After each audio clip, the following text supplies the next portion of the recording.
میں آپ سے پوچھتا ہوں، اس دنیا پر، اس عالم رنگ و بو میں، اس مادی کائنات میں سب سے زیادہ آپ کے کندھوں پر کس کے حق ہے؟ تو آپ سب کہیں گے ماں کے حق۔ حضور سے بھی پوچھا گیا من ابرو، حضور میں سب سے زیادہ کس کے ساتھ حسن سلوک کروں، یہ حضور سے سوال کیا گیا۔ تو میرے آقا کریم نے فرمایا امہ کا، اپنی ماں کے ساتھ۔ تو اس نے پھر دوبارہ سوال کیا، پھر حضور نے فرمایا کہ اپنی ماں کے ساتھ۔ پھر کہا حضور میں سب سے زیادہ نیکی کس سے کروں، میری نیکیوں کا، میرے حسن سلوک کا سب سے زیادہ حقدار کون ہے؟ تو آقا کریم نے فرمایا امہ کا، تیری ماں۔ تو پھر اس نے چوتھی مرتبہ کہا تو حضور نے فرمایا تیرا باپ۔ تو 3 مرتبہ حضور نے ماں کا ذکر کیا۔ علماء نے یہاں لکھا کہ والد اولاد کی تربیت کرنے کے لیے مشقت سہتا ہے، کمائی کرتا ہے، یہ ایک مرحلہ ہے اس کا۔ ماں 9 ماہ تک اس کو اپنے پیٹ میں رکھتی ہے، ایک مرحلہ یہ۔ پھر ولادت کا دوسرا مرحلہ، زچہ بچہ دونوں کے لیے موت و حیات کی کشمکش ہے۔ اور تیسرا مرحلہ اس کی تربیت کا، جس کا باپ شامل ہوتا ہے۔ تو ماں کے 3 حق بیان کیے اور باپ کا ایک حق بیان کیا۔ مجھے بتاؤ وہ ماں اور وہ باپ جو اولاد کو اپنی آنکھوں کا تارا اور نور نظر کہتی ہے، کیا اس کے حق ساری زندگی بھی کوئی لگا رہے تو ادا کر سکتا ہے؟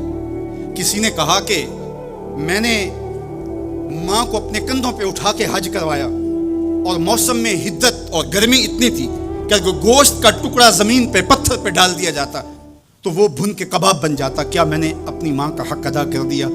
کہا تیری ولادت کے وقت جو اس نے تکلیف سہی، اس تکلیف کے ایک جھٹکے کا حق بھی ادا نہیں ہوا۔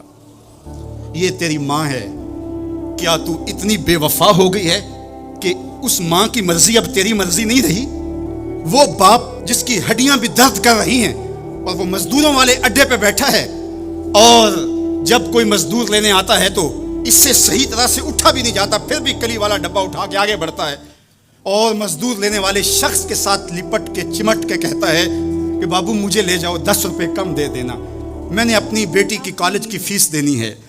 وہ باپ جس کی ہڈیاں دکھ رہی ہیں اور جا کے دیوار پر کلی کر رہا ہے، اس کی کمائی سے کالج میں پڑھنے والی بیٹی کو ایک خاتون ایک سجے ہوئے دفتر میں بٹھاتی ہے اور کہتے تو پدر شاہی نظام کے خلاف بغاوت کر، تیرا جسم تو تیری مرضی ہونی چاہیے، باپ ہوتا کون ہے؟ وہ بیٹی اس کے منہ پہ تھپڑ مارے، وہ کلی کر کے میرا پیٹ پالتا رہا اور میری فیسیں ادا کرتا رہا، میں تو اپنے بدن اور اپنی زندگی کی ایک ایک سانس بھی اپنے باپ کے نام کر دوں، حق پھر بھی ادا نہیں ہو سکتا۔ میرا باپ میری تعلیم کا ضامن ہے، میری زندگی کا ضامن ہے، میری عزت اور آبرو کا پہرے دار ہے۔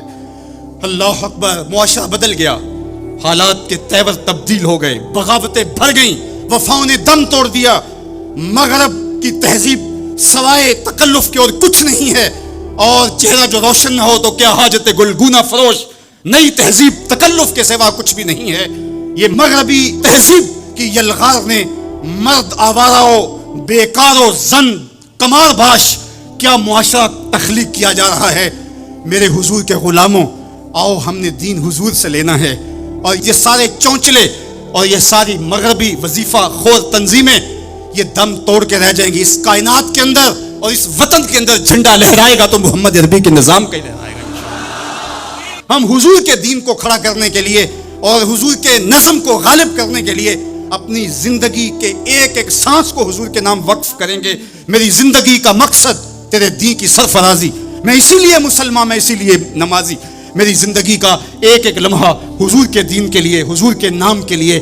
تو حقوق والدین کے جو ہے وہ بہت سارے ہیں، کہا تو اس کے ایک درد کے جھٹکے کا جواب بھی نہیں دے سکا۔ ماں اولاد سے جو محبت کرتی ہے اور جو ماں کے حق ہیں وہ اتنے زیادہ ہیں کہ کسی پیمانے میں اس کو تولا نہ جا سکے۔ میں کہا کرتا ہوں سمندر کی پاتال تک تو کوئی پہنچ گیا ہوگا، لیکن ماں کے پیار کا کنارہ آج تک کسی نے نہیں پایا۔ یہ سڑکوں کے کناروں پر بڑے بڑے ہیوی ترازو نصب کر دیے گئے ہیں، پورا کنٹینر تول لیا جاتا ہے، لیکن آج تک ایسا ترازو میں نے نہیں دیکھا جس پر ماں کے پیار کو بھی تولا جا سکے۔ ماں جب بولتی ہے تو اس کے لہجے میں جبریل بولتا ہے، ماں جب مسکراتی ہے تو لگتا ہے جنت کی ساری کلیاں کھل اٹھی ہیں۔ اللہ نے ماں کے سینے میں وہ درد، وہ درک، وہ محبت، وہ چاہت، وہ پیار کا جہاں آباد کر دیا کہ سید خورشید گیلانی نے کہا تھا کہ اونچے ہوٹلوں میں کھانا کھانے میں وہ سرور کہاں جو چولہے پر بیٹھ کے ماں کے ہاتھوں سے پکی ہوئی چپاتیاں کھانے میں ملتا ہے۔